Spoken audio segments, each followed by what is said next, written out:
All right. So today I want to continue with the recipe illustration. And for those of you who weren't in on this, the recipe illustration is for a book compilation of all students' recipes. So you can illustrate your own recipe and that can be put together in a student's volume. We've done 2 volumes earlier, and this will be the 3rd volume. And through the month, we've had 4 classes now where I've shown you how to draw different kinds of fruit and vegetables. I know this is not enough. This is maybe a tenth of what we can actually do with food illustration. But many of the students who have done this previously have done 3 years of this before. So I wanted to keep it very brief so that they could send in their recipes. But today I want to do one whole recipe for you, and I want to show you how it's not very difficult. And the recipe that you, if you feel like submitting, does not have to be like the recipe of one complicated korma, where you have to fry and bake and then take hajar spices and then you have to marinate everything for 3.5 years. None of that. It can be a simple recipe of just a sandwich or just a soup or a dip or chutneys or achars or anything where you can enjoy putting together lovely looking illustrations or lovely looking ingredients and have fun with the recipe. So I'm going to show you how to even think of recipes, and I have something in mind which I will show as a potential recipe page. But before I forget, tomorrow morning there's a batch at 9:30, and I'm going to do a lot of troubleshooting during that. I've just put that message on the group. So people who have started doing their illustrations, they can ask questions. People who want to know how other people are doing it, you all can join in. I've shared the link. So 9:30 to 11 is that session. Just sit in. It doesn't matter. You don't have to participate. If nobody has too many questions or if we have enough time, then I'm also going to do one more recipe illustration. So you can get that under your belt as well. Yeah, that's so for all other batches, this is going to be a complimentary class, because even for Saturday, this is an extra batch, extra class, because we've got 5 Saturdays this month. Okay, so when you are thinking about recipes and how to illustrate recipes, there are a few things that are good to keep in mind. I'm just going to write these down so you can at least jot them down, these ideas, and then we'll proceed from there.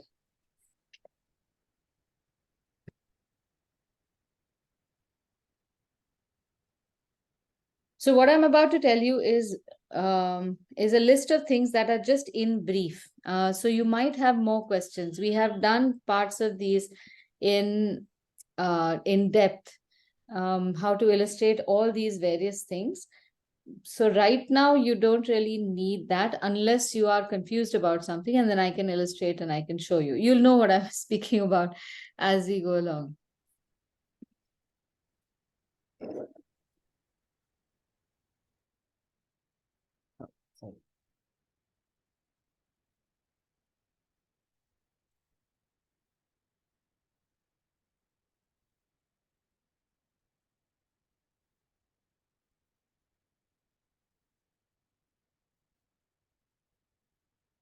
So we've gone through part of this last week, right?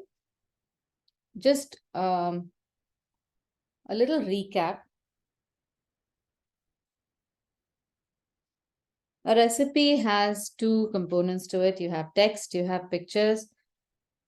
Then the text has got these components further, and then the pictures can be of all these types. So what we have arrived at is find the more attractive or the most attractive individual or bunch of elements to illustrate. And you have to make your page look attractive. The whole point of an illustrated recipe is that the illustration looks compelling, like any other picture you want to make. So we've gone through the process of how we want to do it, right? The recipe, make your rough sketches, illustrate, and then planning your layout. So today we are going to just do one of these and go through the entire process with a physical exercise. So I'm going to do the set of illustrations for open-faced sandwiches. I make them a lot myself, and these are very pretty to look at.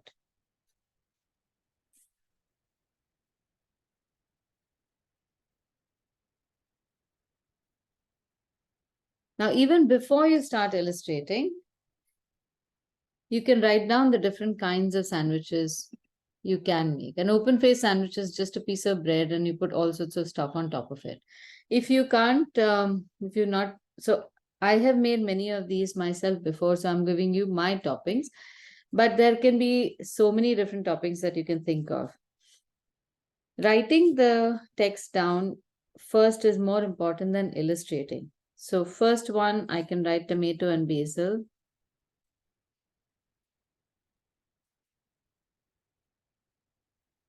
Second one, mushroom and cheese.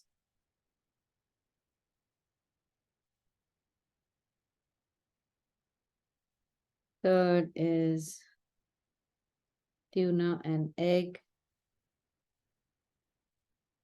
And fourth could be, I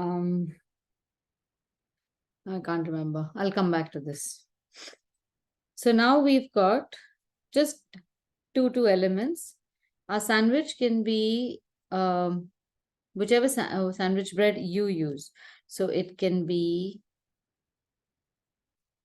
a slice like this, like sliced bread, or it can be sourdough. So even when drawing, if we want to keep some depth, you can add things like these. Just a little edge to one of the sides of the shape.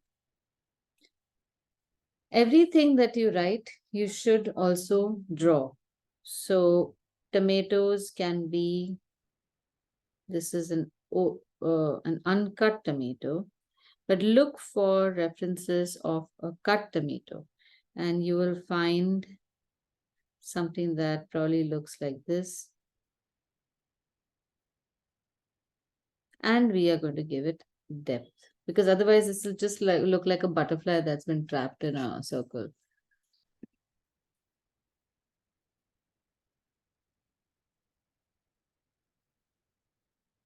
Basil leaves would just be a nice fat leaf like that.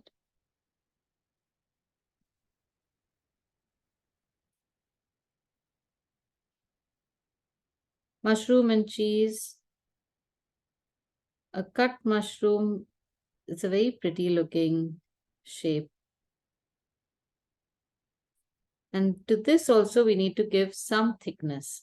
So you can give some thickness on that side or just follow the silhouette along one edge. Now, how do you know what to draw where? All this comes from seeing the object. I have drawn hajar mushrooms before, so I have an idea of how to convert this into a 3D shape. But for most food ingredients, if it's a slice, you can put a line that's parallel to at least two sides. So here we've got starting from the left, going all the way down, going to the right. So you see left and bottom is filled, left and bottom is filled, mostly bottom over here. Now we can't do that to round objects. So for those, you can put in color or some kind of line like that to give it a feel of 3D. Cheese usually is just melted, so that won't be really visible, but you can consider making blobs like that. It's surprising how difficult even making a blob is because our hand does not move in an unpredictable curved line as much as it does a zigzag line very easily. So this is not a zigzag. And I'm going to give it a line like this to make it look like there's some depth to it.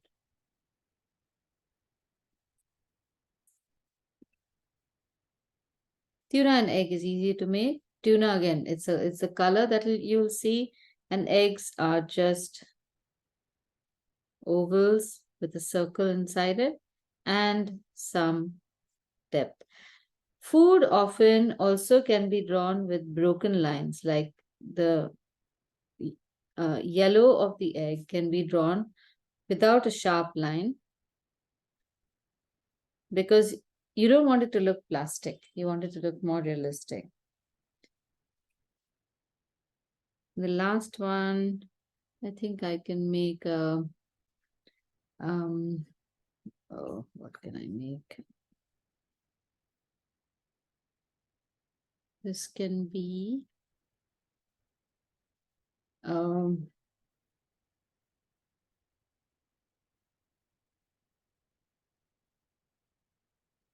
prosciutto and cucumber, perhaps.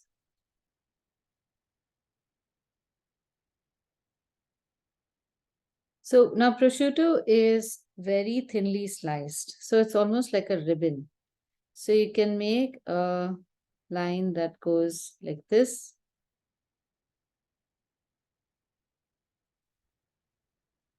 And all the folds are actual folds. The edges, because it is scraped, will never be flat. And very often the part where it folds also will not be flat because there is some texture. And there would be some gentle lines in contour. Contour lines are lines which follow the same shape as the edge often, but they're not exactly parallel, more or less the same. You won't have lines that run contra. And a cucumber would probably just be something like that, and a few seeds like this.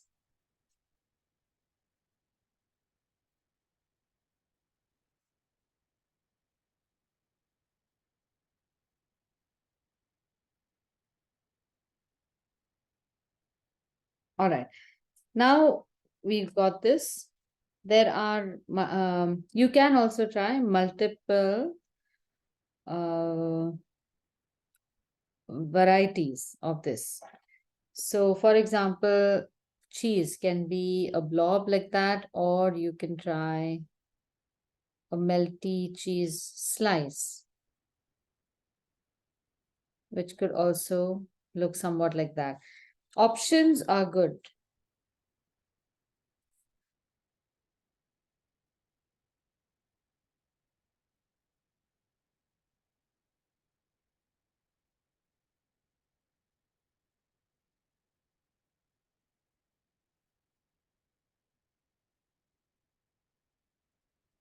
Sometimes maybe for a cucumber, you don't want them round. You want it cut lengthwise. Then, now I don't know how the seeds would be. They would probably be like that. And many of these things you can observe literally while you are in the kitchen also.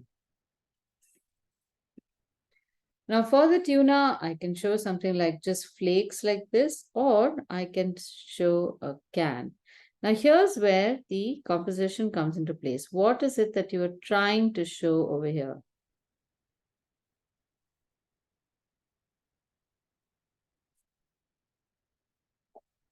What style do you want to make this in? So we want to try illustration styles.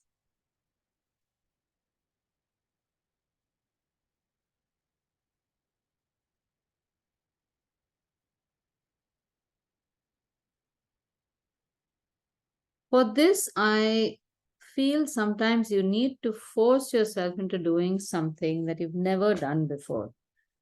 Don't stay within your comfort zone. If you are a person who enjoys order and who likes that, if I'm going to show 4 sandwiches, I'm going to show them all stacked one below the other, and then I'm going to write all the ingredients next to it. So, what would that be? If this is your normal self, you have sandwich 1, sandwich 2,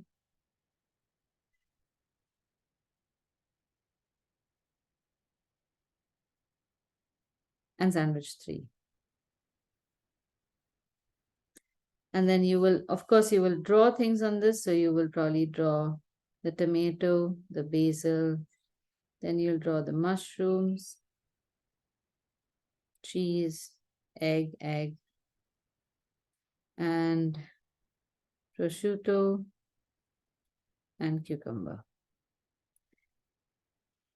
Okay, so you've kept this in order. You will write what the name of the sandwich is. And then you'll write the title, Open Face Sandwich.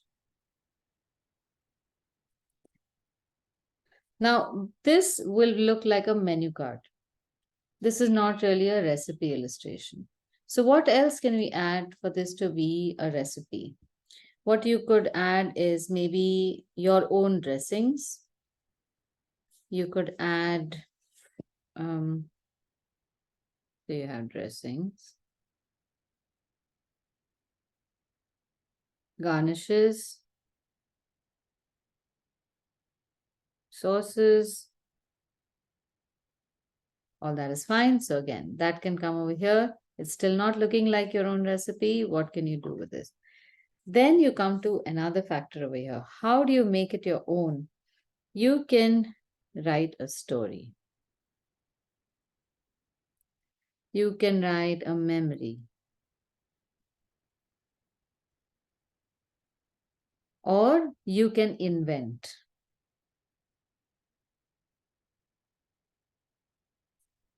So an invention can be anything. All these are pretty much standard recipes. How are you going to make it your own? So when I'm inviting recipes for the book, what I'm trying to say is give something that you have created which your family has enjoyed. It may be based off on something like this, but something that's completely unpredictable and yet people have enjoyed it. Like, for example, imagine an open face sandwich with bhindi or with aloo and prawns or something like that. Have you done something that could be that maverick? So I'm just going to invent a sandwich, which is going to be potato and prawn.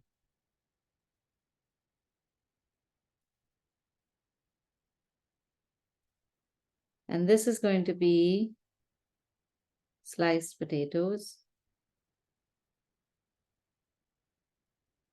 And you can have just butter garlic prawns or something on that.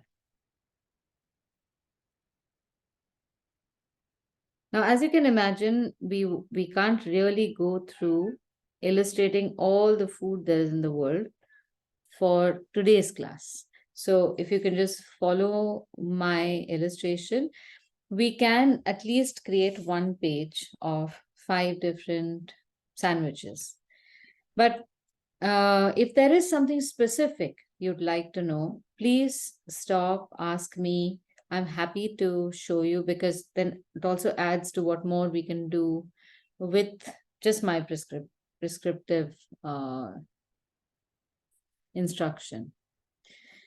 Now, for things like dressings, garnishes, sauces, you know you have to add them. If we're just putting text, is there another way that we can put them? So, of course, there is another way. We can show different kinds of jars.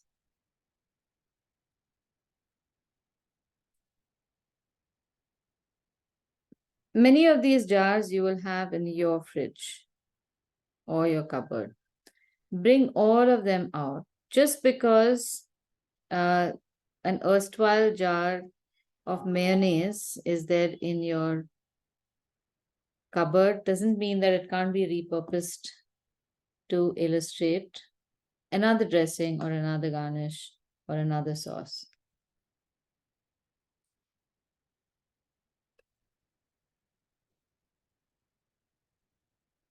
Okay, so now we've got 5 open face sandwich recipes.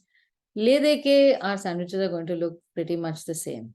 How do we make them look different? So, if how do you force yourself to try other things? If you have one in order, this is a great way to start. How about complete disorder? What if you place your sandwiches anyhow you want?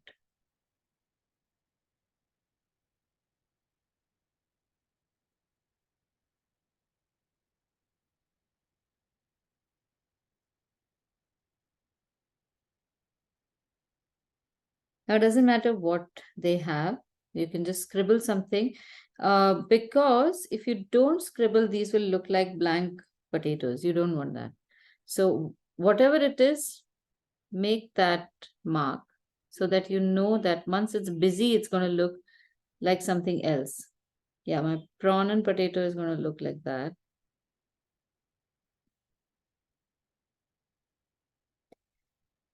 Now you've just thrown all of them together. What can you do over here? You still have to write text. You want to probably write ingredients in that. And you want to write the other stuff. So you have dressings, garnishes, sauces, all that you might want to write. And you want to write title. And maybe instructions. Like in some cases, the mushroom and cheese might taste good if it's toasted. So that would be a special instruction you might want to write. Now, with this composition, what is happening? It's all very chaotic. So maybe you want to make a full page of illustration, like a messy table or a kitchen. You could have full mushrooms thrown in over here. You could have a whole cheese, a slab of cheese if you want, a little piece broken down. You might also want to add a cheese grater. What if you busy this whole thing up? You can have full eggs. I would never draw egg shells, so we'll leave that out. You can draw that can of tuna here.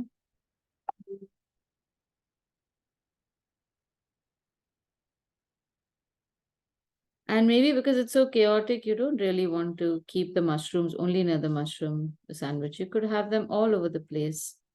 Why not? In a rough sketch, anything goes. Try to throw everything together and then work out the logic. This is not your fair illustration. So, the more you experiment over here, the better, your options will start becoming so much better. Okay, I'm going to draw a peeler. I love drawing tools and these things. Maybe in some of these, I want to add nuts. So I could put some nuts. I could put some open jars and throw some powder or something coming out of it.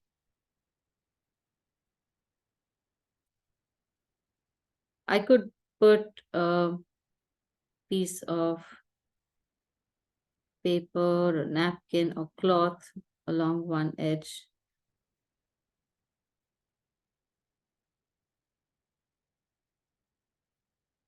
Because the theme in this picture is complete opposite of picture 1. Order and chaos.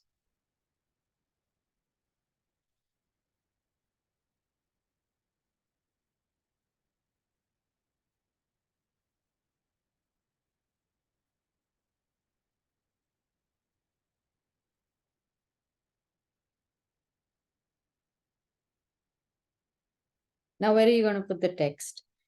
So you could put the text somewhere over here. You could write in all the space that you have free, you could put the text, or you could overlay the text on top of this itself. So you might write on top of this.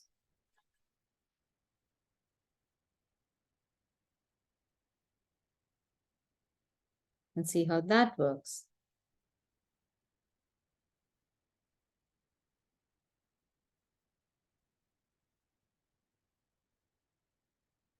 And maybe you want to keep a small section over here, either blank or add one that says open face sandwich or whatever.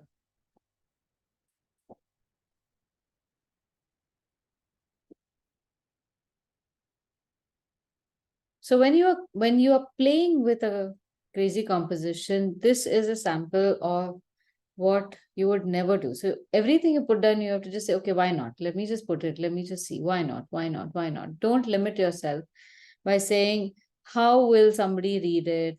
How will somebody understand what I have done? Don't put those things. Say, okay, fine. I'm putting it over here. The end result is text may not be legible.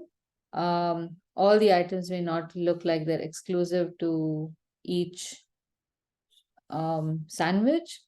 But then, if you compare the two, you can say this might look just so busy that this might convey the idea of a very raucous picnic that's happening, or like almost like one of those Nigella Lawson kitchens where she just takes everything out from the kitchen and just like poof magic, she puts up something on a tray. It becomes that. Now, when we move from here, as we are doing this, you'll start getting more and more ideas. So, what about if we do a complete picnic setting altogether? That is also another option. So, you can have maybe a nice vintage style title block that says open face sandwich. You can have your sandwiches on plates.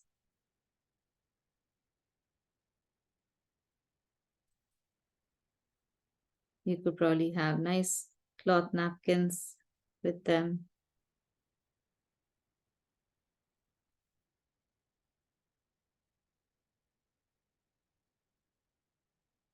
You could have a serving tray, or maybe just a wooden chopping board on which you can serve the rest.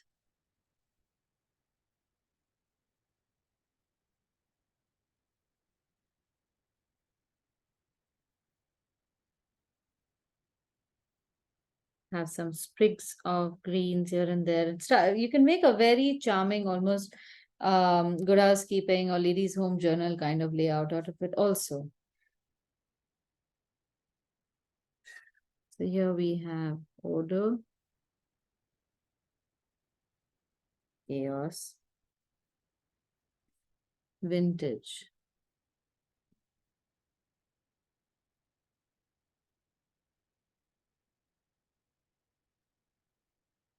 You can put some maybe fries with it on the side.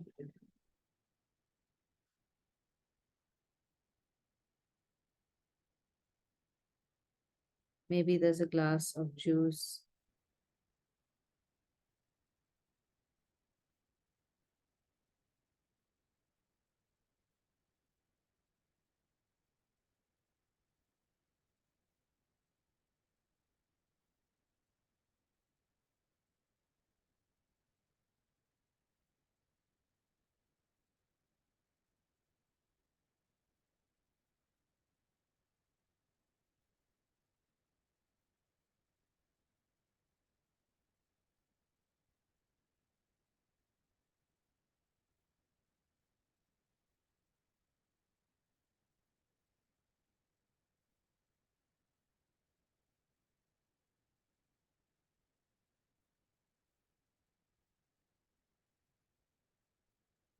And you could probably use this space to write some interesting text about all of them.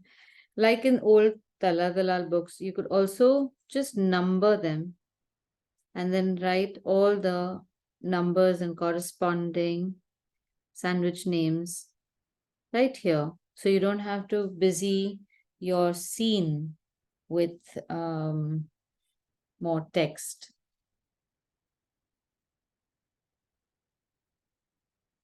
And of course, like we did over here, you can add stuff like frisbees or balls or bats or things like that to make it look like a picnic. You can also add a picnic table or a blanket for joy.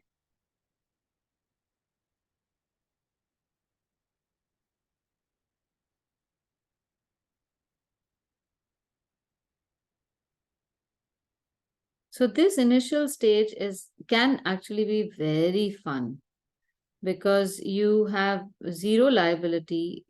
You can approach the topic like a child. There is no need to do anything other than the one that you like most. You have to give no justification to why you chose. Basically, for any illustration, you don't have to justify why you chose one or the other. It really doesn't need to be told. Okay, so these are standard. And then as a fourth one, you can say, okay, maybe I've made one vintage. What if I make one futuristic? So how can you imagine a futuristic illustration of open face sandwiches? So maybe what we could do is just break it up and show the ingredients falling down like Tetris or like maybe one of those Tom Cruise movies where everything just is in suspended animation. So you could organize your slices like that.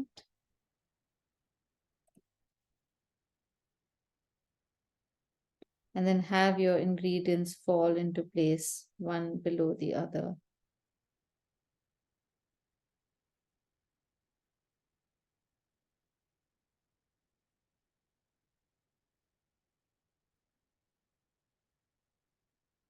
There will be my fourth sandwich.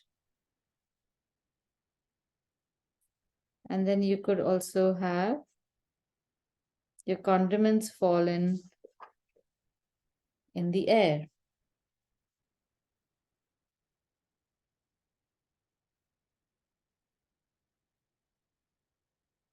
And you could think of maybe more Hollywood like titles like this.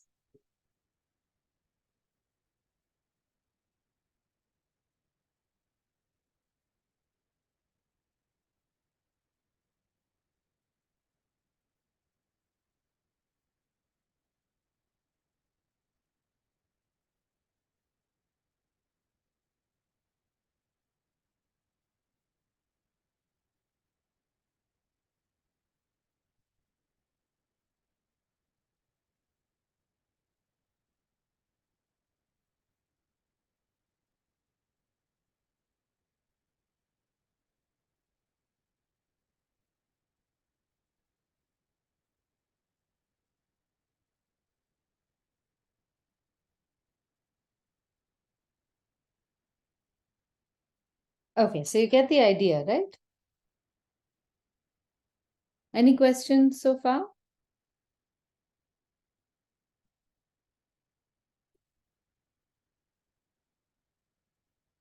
No. All right. Okay. If you come up with any questions, feel free to ask them anytime, or you can even interrupt me halfway, but we can move on then. All right. So let's try making this illustration because it doesn't require, it is fun enough. Your page is going to look beautiful. This is too regular, very boring. And now that we know what all we want to put in, these things like leaving a space for the title that can be done and planned ahead of time. We don't have to go about illustrating this like we made the sketch. Okay. Some parts can remain the same. This composition of the first sandwich at about 30 degrees, the second one at -30, this at 20, this almost at 80 can go to about 110, and this can go to about -60. This looks pretty okay. It gives a very nice feel. Maybe the one in the center, I can turn it a little more angular. That might look better. So let's make this illustration upright. Now, for the purpose of our book, the dimensions are 7.5 inches by 9. Yeah, isn't that right, Shivani? I'm not participating in it. Oh, okay. Let me quickly check. Okay. I just assumed you're participating. I don't know. I might have a moment and then I might just participate. I haven't made Yeah. up my mind yet. I Good. can't think of a recipe. It's just I've always been like that. Ask me to do any other art. That is so strange. Like, yeah, it's the hardest one. Maybe the subject is too close to you. That's why you probably can't do it. Maybe I'm just so done with all of the cooking. Mm. So our the dimensions are 19 centimeters by 24 centimeters. Is it upright? Yes, it is upright. And an A4 size sheet is 21 centimeters by 29. So if we just explode this 21 in place of 19, then 24 will come to about 27 inches or so. So if you can leave one finger space from the top, or it's actually 1.5 from top, our illustration can come in the center. So don't draw lines. Let the design bleed. Just keep an eye that don't put anything pertinent too close to the edge. Your edge begins somewhere about 2 fingers or 1.5 finger from the top. Okay, just keep that in mind, and accordingly we will make our spaces. So first things first, find a place for the title. I generally avoid making straight lines anywhere because straight lines are a trap. So I'm going to make my title also at an angle. I usually don't do this. That's why I'm going to do it in this recipe. See that the words open face and sandwich fit.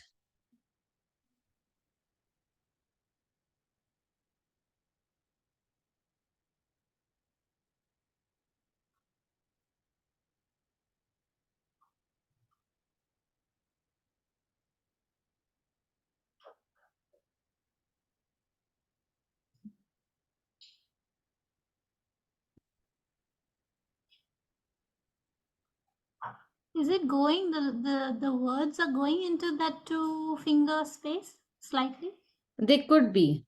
So it will, my paper would probably get cut off here. But see, the thing is that we have bleed space from the top and from the bottom.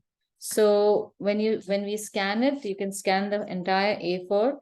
But when I use it for the recipe, I can fit in some part of this. It might also get cut from here. But try to keep it in the central part. Okay. Now,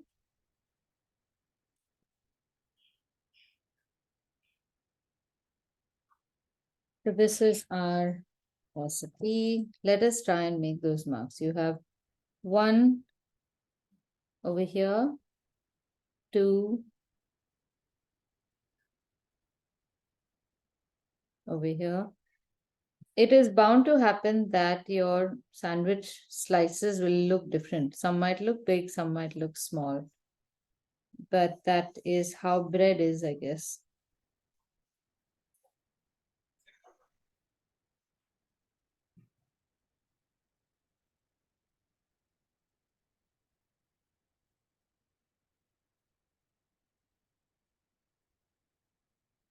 So I'm going to start off with tomato and basil. I'm just marking out, or what's called blocking.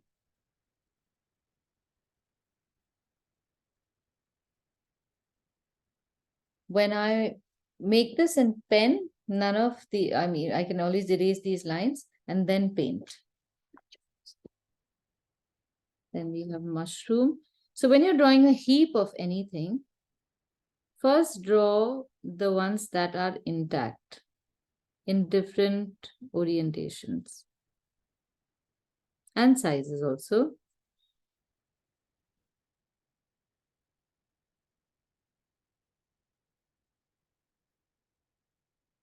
And then continue to make more such shapes. Just 1 second, I need to take a call. Sorry about that.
Okay, sorry about that. Right. So the next one is tuna and egg.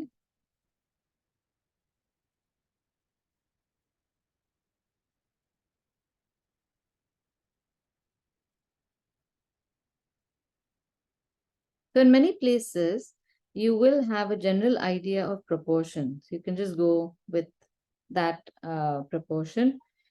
If you feel in some places your ingredients are looking too big or small, actually you won't even know that till you have finished the illustration. So just as an exaggeration, I'm saying if your egg is becoming too big on one slice, and on the other slice, the mushroom are coming too small, let that be for now. This is a creative expression. So it's, unless we finish it, don't second guess yourself. Just carry on. So the tuna I normally mix with mayo and then I put it, and I'm also going to put some capers on it.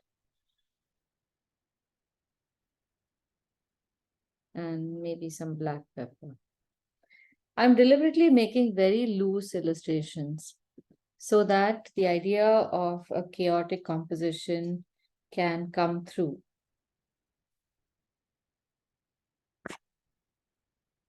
Then we have prosciutto and cucumber.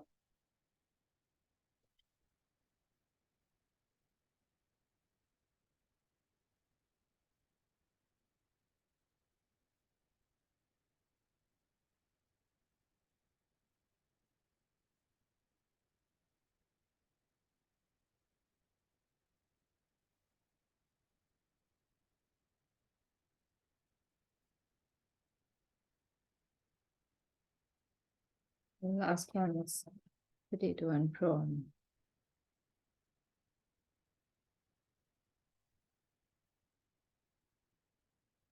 If you can't see what I am drawing right now, just give me a minute. I'm going to start drawing this in pen in no time. Then you will be able to see it better.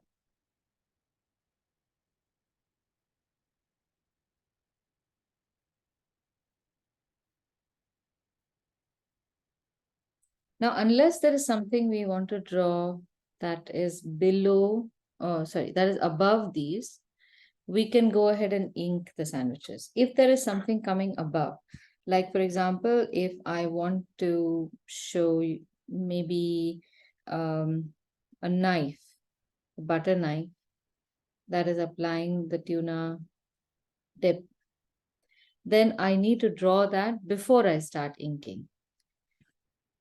But in other cases, you can easily draw all the important stuff first, ink it, see how it's looking, and then take a call whether or not you want to add more things to it. So this is my cucumber.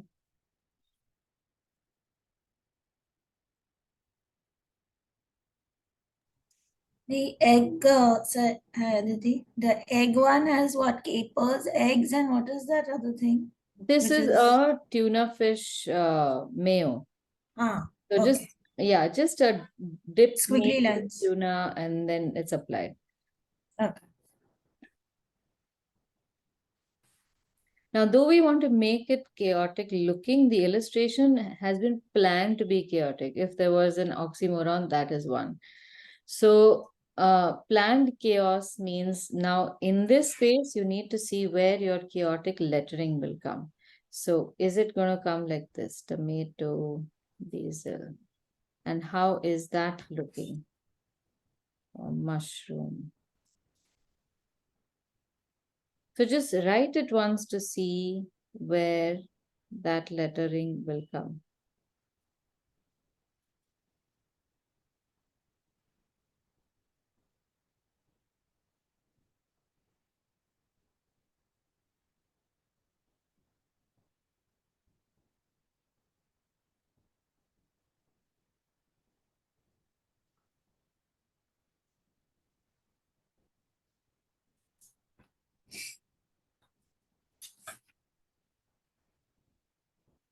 I'm still unable to make my lettering go all over the place, but you can. Huh?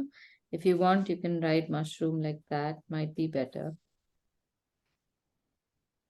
Yeah, let me just do that. I don't know why sometimes I play too safe. This would definitely look more chaotic.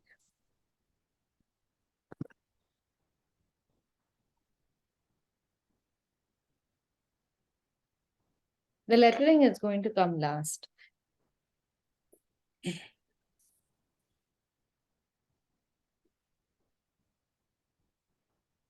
Now, when we made this illustration, just putting open face sandwich over here now is looking rather boring when we have so many interesting things happening just in a rectangle.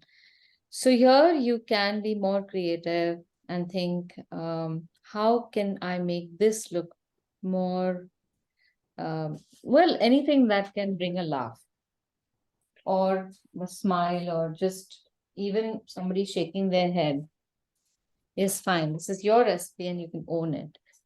So how about if we convert this into maybe a tone page? So it looks like it's tone as best as you can make it, just jagged edge. And instead of just saying open face sandwich, maybe we can call it sandwich party, or what other word we have for this? Or we have this space, just remove this label altogether.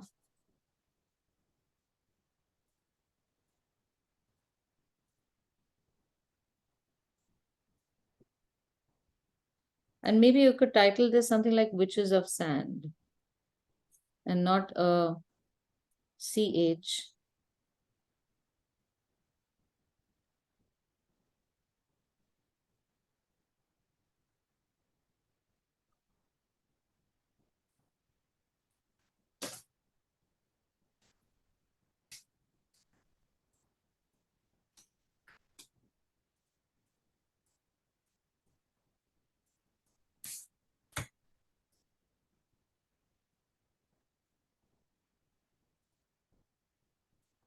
So all these things will help to make your illustration way more memorable than doing the standard practice illustration. This will also be nice, but this might be, or the others might be better.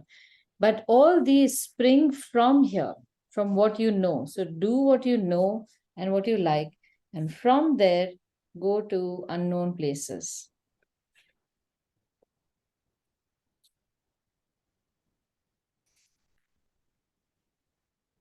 Okay, I'm going to use a 0.8 pen now to illustrate. A 0.8 pen will give a very fat line. That fat line will make it almost impossible for me to do very fine detail. We have another 25 minutes to finish this drawing and painting. So I'm hoping that that lack of time and increased panic will automatically make our illustration look chaotic.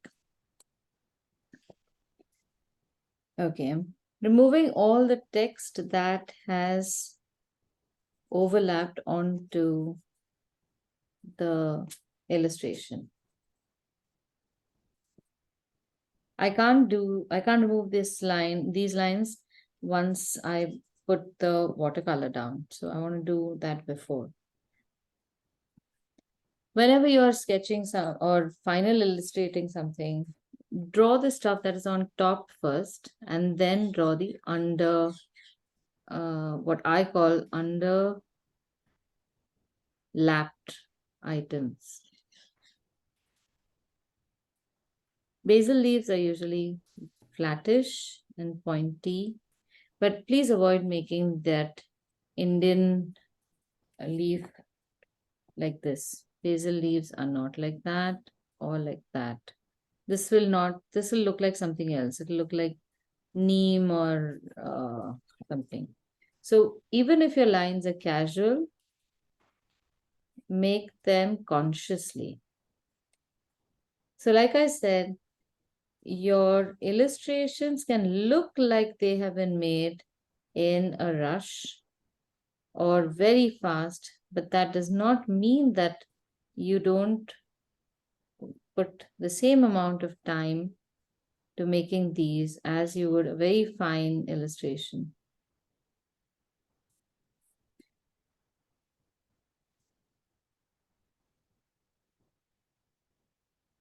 To draw the interior of the tomato, I am, like I showed you earlier, I'm making a line that goes along the edge, but towards the inside. And there are these segments, even in tomatoes, but they don't join in the center necessarily. Sometimes there's two, sometimes there's three, sometimes there's four.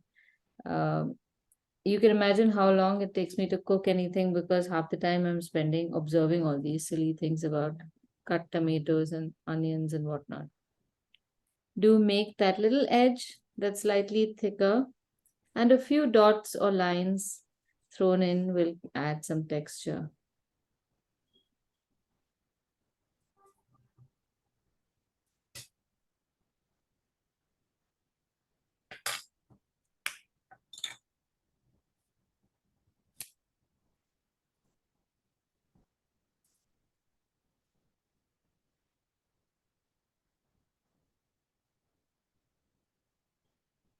Now, after this is done, you can make your slice of bread. And do not make it too straight because you don't want it to look too perfect. Some places it's straight, some places it's not. And there will often be a crust to it and some kind of holy texture. And just draw like a line that runs along, snaking along the bottom to indicate some sort of dressing or a base onto which all of this has been placed.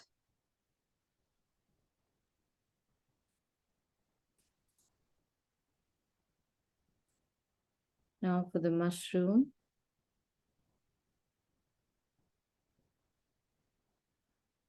Since these are cooked mushroom, they will have lost their crisp form. How do you show this in an illustration, especially with just lines? Crisp edges usually are smooth and firm, but once you cook it, the smoothness is taken away and the lines also look broken, and sometimes even can happily look very shaky.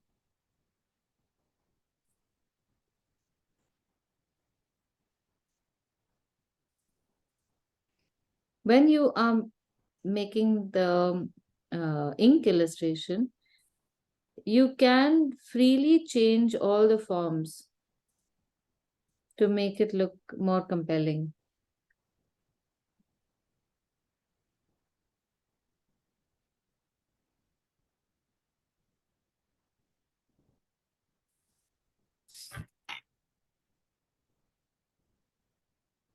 Here also you can put a few leaf-like structures. This could be maybe rosemary, maybe some thyme.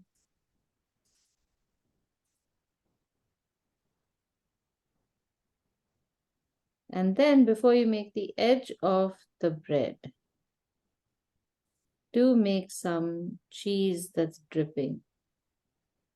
So it'll look like the dressing edge that we made over here, but a little more continuous. And then from behind and underneath, we can show our bread. Oh, I went too close. Yeah, you can also show it like this, so that the cheese is completely covered.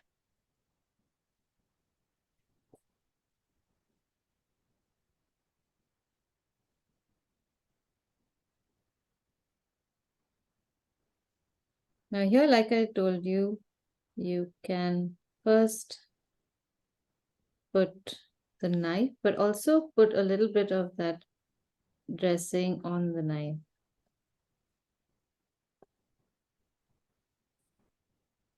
Usually, yeah, you can just make it a butter knife, not a problem. Now here I've drawn these capers. So I'm going to first illustrate the capers and then put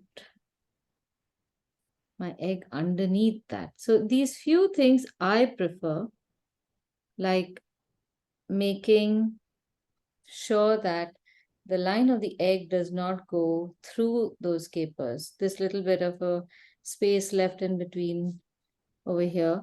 I prefer to do that because without really resorting to color, I can then create dimension. Just with this, you know that these are on two different layers.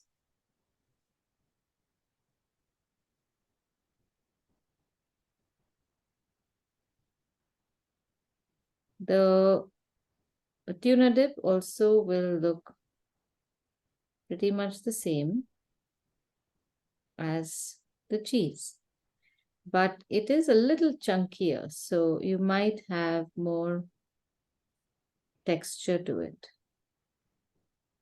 So it won't be smooth lines. And you could add a few more textural lines like that. Some pepper flakes.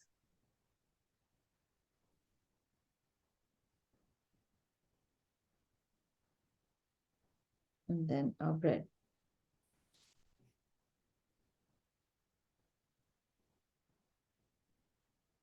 In this sandwich illustration, I am able to show 3 layers. I have the knife, I have the capers, and the eggs.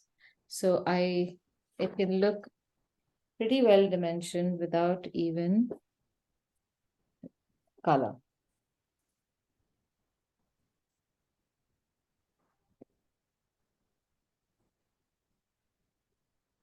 Okay, how are you doing?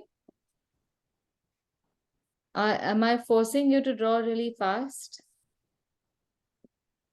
Okay. I've reached only the mushroom yet. So Okay. mushroom. Yeah, so, but Jasmine, are you using a pen directly? No, I've done the pencil. Now I'm doing the pen. Now you're doing the pen, right? Okay. So I'm going to request you to try and draw faster. Okay. Aim to finish this off with me. Right now we have another 14 minutes to go.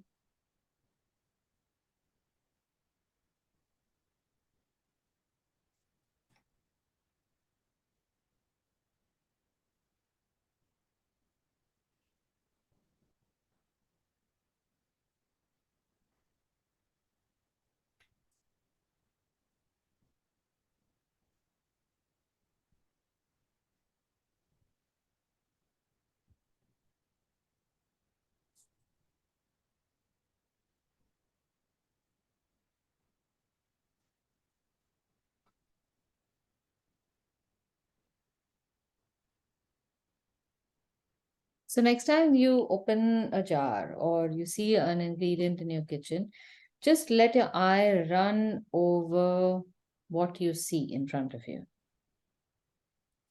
You don't necessarily have to draw everything, but you should visually be taking it in very differently. So literally eyeing the product. One could also say ogling at it. So looking at up and down, taking all the measurements. Like, do you remember how in old Hindi movies they would have this hero sitting on a bike and a girl passes by and he would say, 36, 24, 36. And I thought, what is that? What is he talking about numbers? So it used to be a thing in the past. I think now if anyone tries to do it, they'll just be royally uh, hurt big time. But it was such a thing guessing girls' figures when we were younger. So that is what you need to do with with the ingredients that you work in the kitchen with. So they can be, you can say, okay, circle or oval. Okay, I can start with an oval, then I can make a circle around it, or I can then carve out this shape underneath it. So what you're doing is you are visually recreating this in your head. A lot of art starts with just being able to do that, breaking down what you see in front of you into shapes, color, texture, form. And the next step is building enough strength and ability in your fingers to put it down on paper.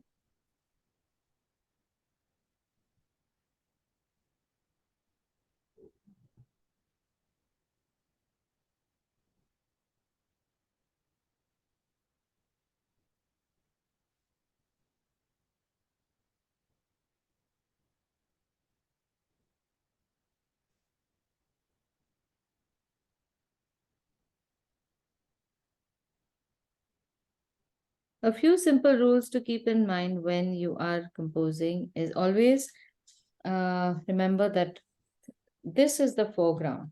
The bottom of the page is our foreground, and this is the background. So if you want to start stacking things or showing things that are one behind the other, make sure that you start from the bottom, not from the top. It's completely the opposite of writing. When we write, we start from the top and come towards the bottom. But when we illustrate, you may start from the top, but if you want to show depth, that item will have to, the closer item will have to be at the bottom of the page. So with that in mind, I can start illustrating the rest of the elements, which would just be whatever I have drawn on the sandwiches in a different form.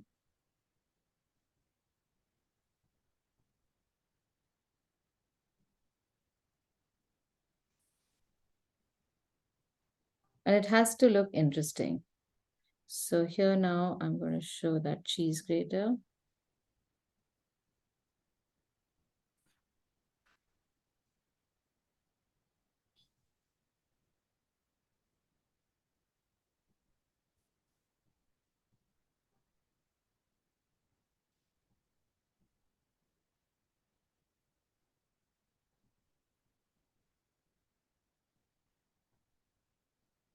A slice of cheese.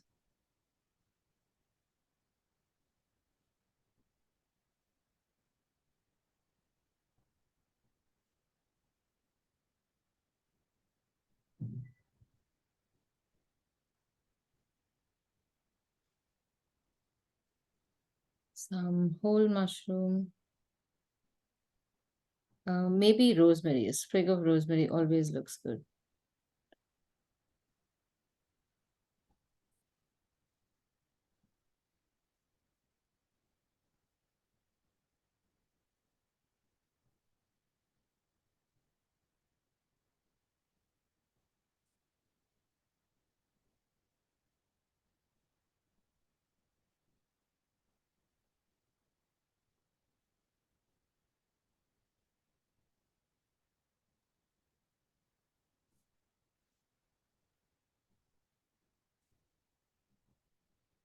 Okay, now that all these things are done, first let's give priority to the text. We can write, so suppose I write tomato and basil here.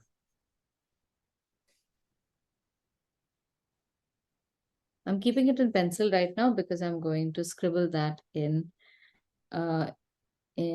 watercolor later. I'm removing the cheese part because I'm going to write the cheese very small on cheese. Tuna, egg.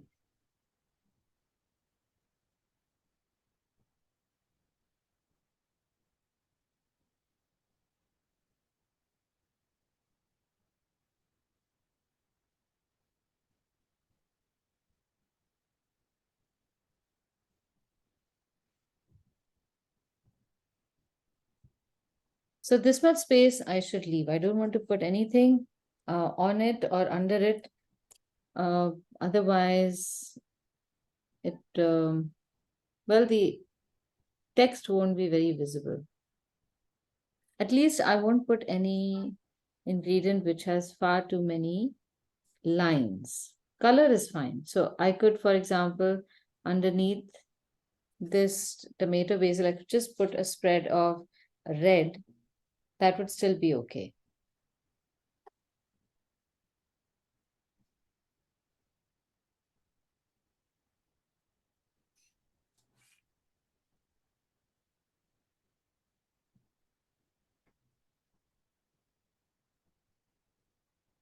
Another thing with illustration is that maybe everyone will not understand what you've drawn.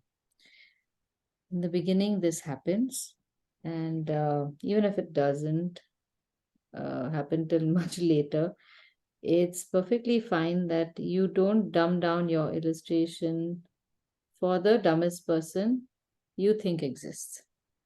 So if some things are looking like what they're supposed to look and some things aren't, if the person is around you, they can ask you, and if not, they can assume whatever. And if they have no capacity to assume, that's not your fault and it's not your responsibility. So let it be.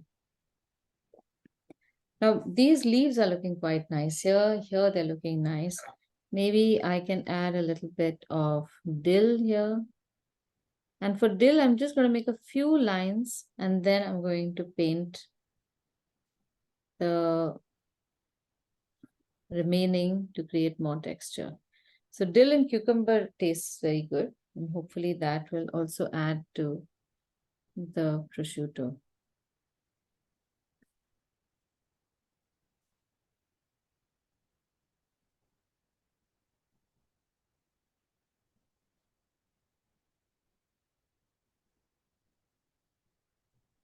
Now with prawn and potato, I would probably add some mayonnaise or something as the base, or even a bechamel sauce, or even some butter sauce or something.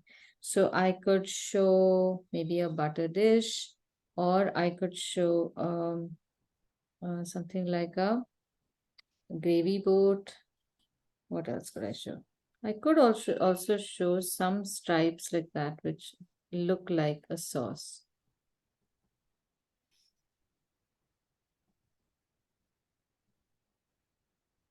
I could add a jar of mayo.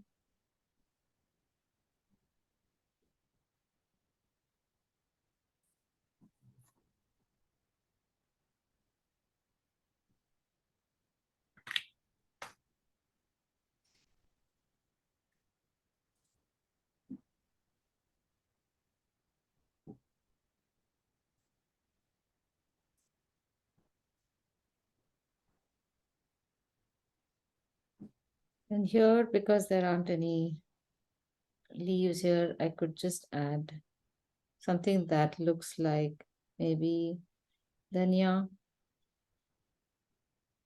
or I could just continue to add rosemary.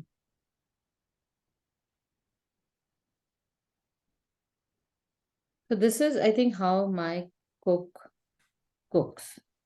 Everything is on the ota, and it is a royal mess. And I can't go to the kitchen when my cook is making anything, because I spend more time in clearing up after him than in the actual cooking. So I enter only after he has left. So my cooking would be like the poster number one. I will take out everything. I will have a chopping board with all these ingredients placed in order, and then I will start making those sandwiches, which can also look nice. As an illustration, can look very boring. Okay, so now we've got a few spaces in between, and I want to just leave them there for safety.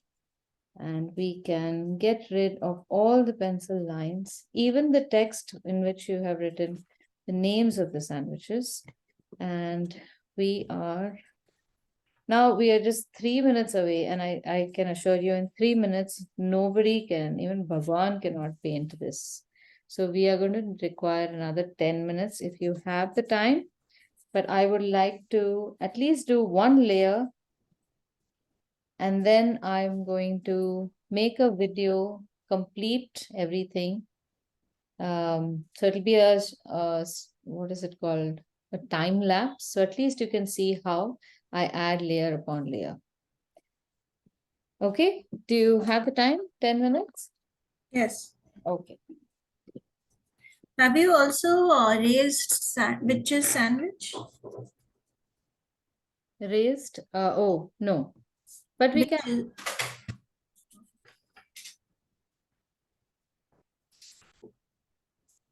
Okay.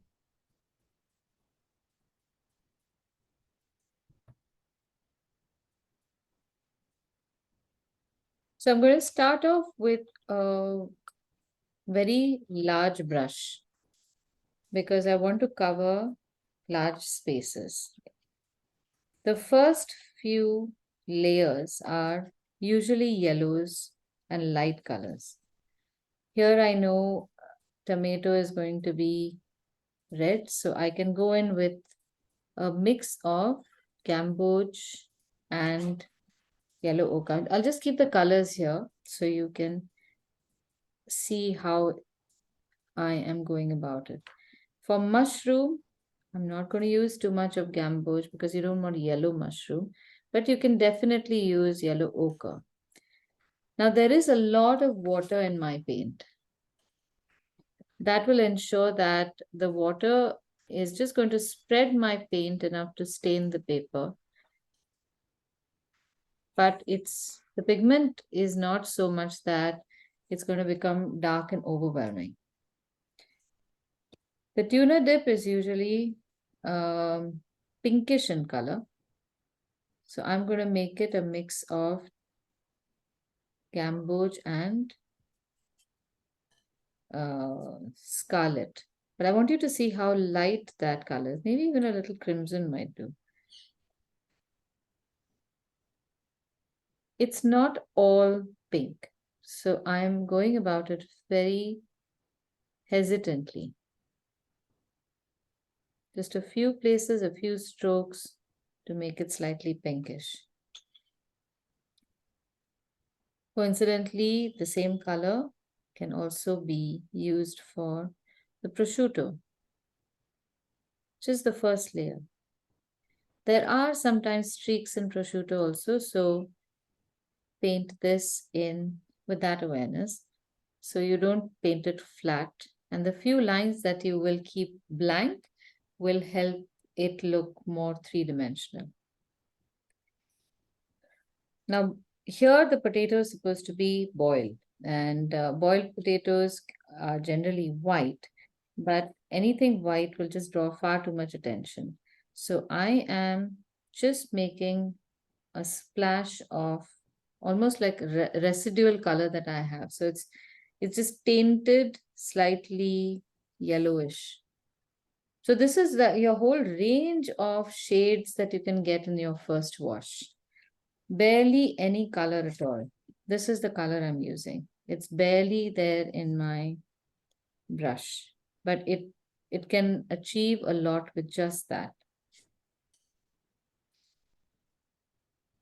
Now I'm going to make the tomatoes with a mix of orange and scarlet.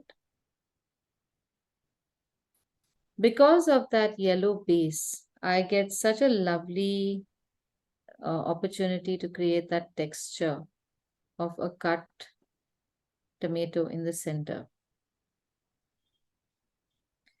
That's it. That's all that you need to apply. I made 6 strokes and I stopped. This is what I meant, Prabha. Avoid going back into this and then trying to paint it. If you have too much paint in your brush, a lot more will get deposited here the second time round. If you have too little, whatever is applied also gets sucked back into the brush because of capillary action. Okay, give me a second, please.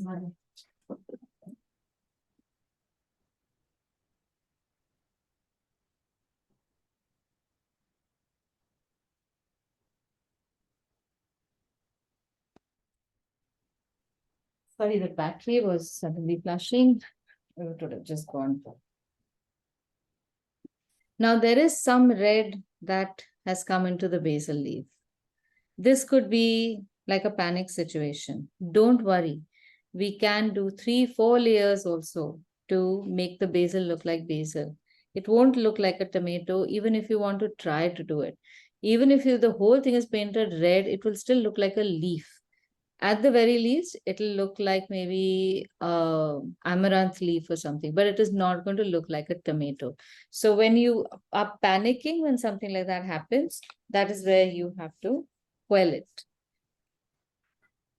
So for the mushrooms now, I've made a mixture of a yellow ochre and burnt umber.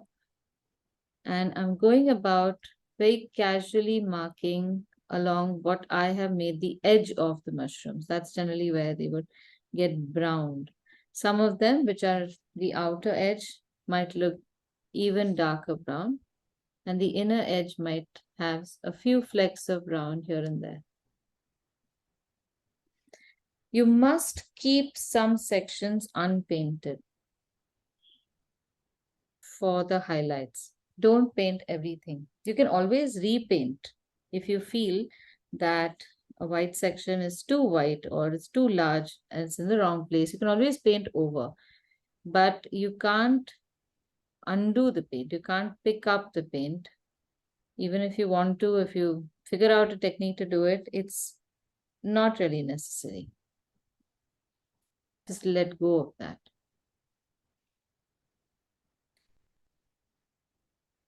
So that's all you should do in the second layer. For the egg now, I use the technique of taking a little bit of a gray, which I make using blue and black, a cobalt blue and a black, but very little. So it's very faint. And I will make a slight shadow on one edge of that yolk and the thickness of the egg. This color can be used in a lot of places where you have white. Like if you have cheese, for example, you could use this, or you can mix that with a burnt umber and create a sense of depth.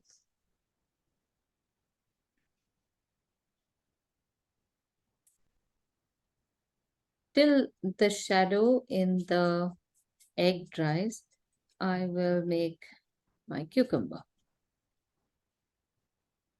So when mixing colors, I know this can be a little overwhelming. Look at the color you've made and see what does it need. So this color obviously is too green and too bright, and it's going to make my cucumber look like a pista ice cream. So in what I need to do is dull it. So which are the dull colors over here? This definitely is a dull color. So I can take a little bit, very little bit, and add it just to the side to see what is happening. And I will get a color. Now this is pretty dark. So all I need to do is make a light shade of it. And if possible, wash the brush and just spread that to stain the center. So I'm going to show you one more time. Apply the color with a lot of water along the rim. Wash your brush, wipe it, and with the leftover hydration, just pull in the color while it is still wet. Now, this is not the same as going over and correcting. This is using an already applied color to stain further. I'll show you something over here also. So here the color is still wet. I'm not correcting this, but I'm just hydrating this edge and pulling this further down to soften that edge a little bit. This is a technique. Okay, so I hope I have differentiated the two. If I were to go over here and try to correct this red, that would be correcting. Now moving on to the deeper color. Okay, I still have 3 minutes. Okay, horrible. So I'm going to make it slightly more mature, add blue and add a little bit of burnt umber. Too dark. Okay. So this is too dark, but I'm just letting it be.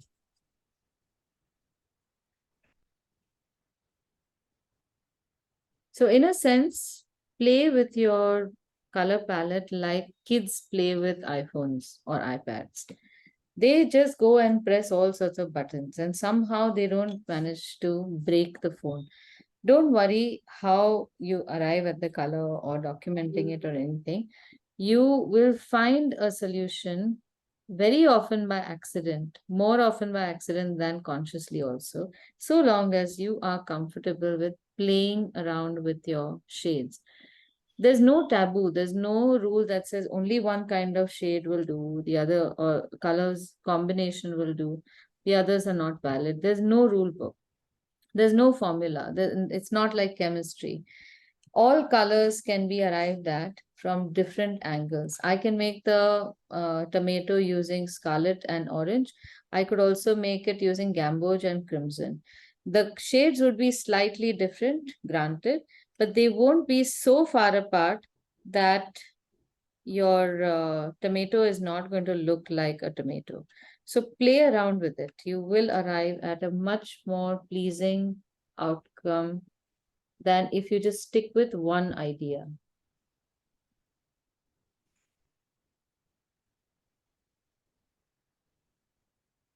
Now for basil, I'm mixing together sap green, viridian green, a little bit of yellow ochre. That should do it. And just applying it flat. Now, if you have some time, then you can also paint it like this, where some highlights can be left. So it looks like a nice shiny leaf. All I have done is I have I painted only on the lines, and the space between those veins I have kept unpainted. That's all.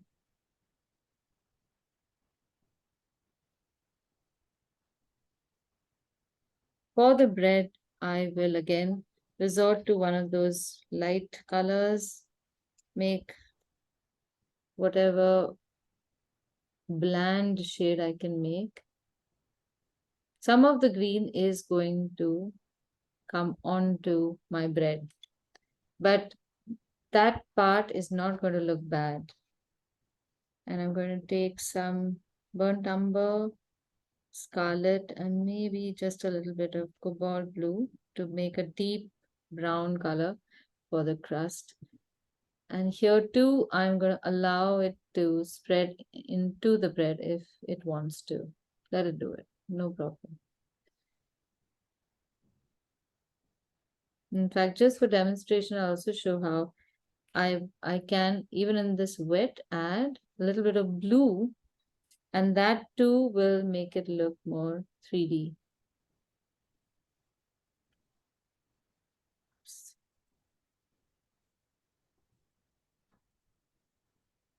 I can use the gray that we made earlier to make a nice shadow. And just at this point, I'm going to show you how the writing is done. So then later on, I'm pretty much going to repeat the same thing. But for the writing, I'm using a cobalt blue instead of black. And if you are not sure about how much space your lettering is going to take, you can write this in pencil and then go over it with brush.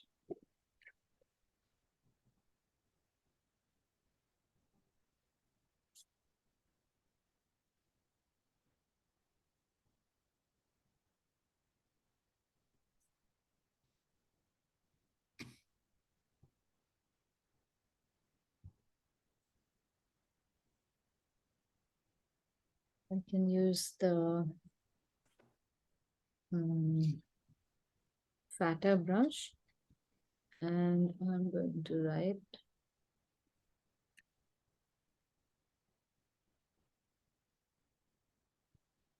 even this text very bold and very casual.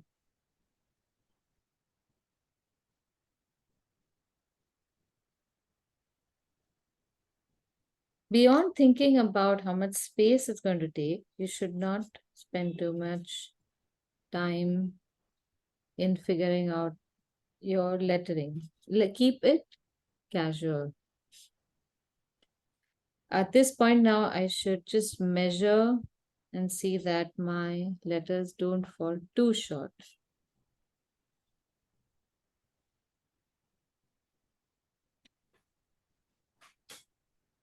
And my off can come somewhere here.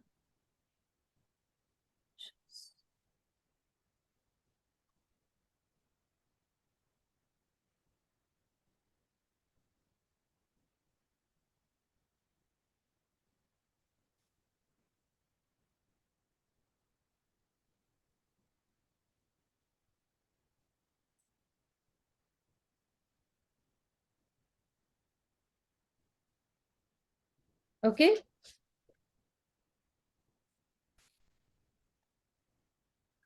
So just to go over, I can make even more layers on this, but I'm going to wait till this dries. All these others are just layer one of maybe even up to 6 layers. Once all the painting is done, I will see if I want to fill up these spaces with more pictures or with text. I could just write simple things like use mayonnaise for the dip or onions and things like that, which I can use this space for to make a quick note.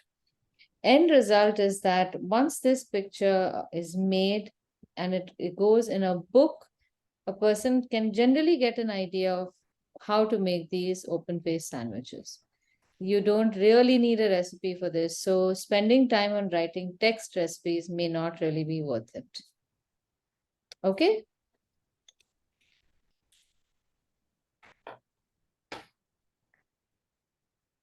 How do you decide how many layers? When you get adequate depth, that is it.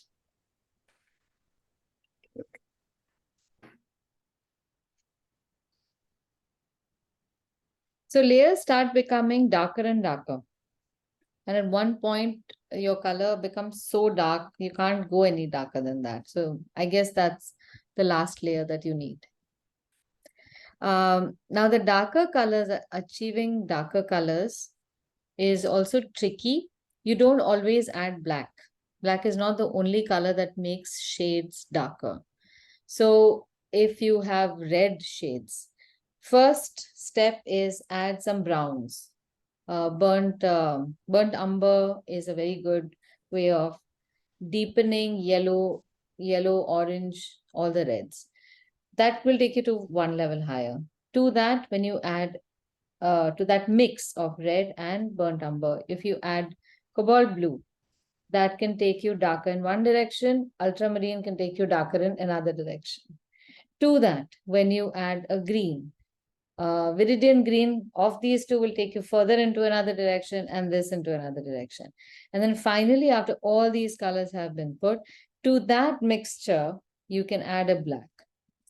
Even then, you might not get a whole black. It might still be a deepened version of whatever brown color or something that you might have come after all that mixing.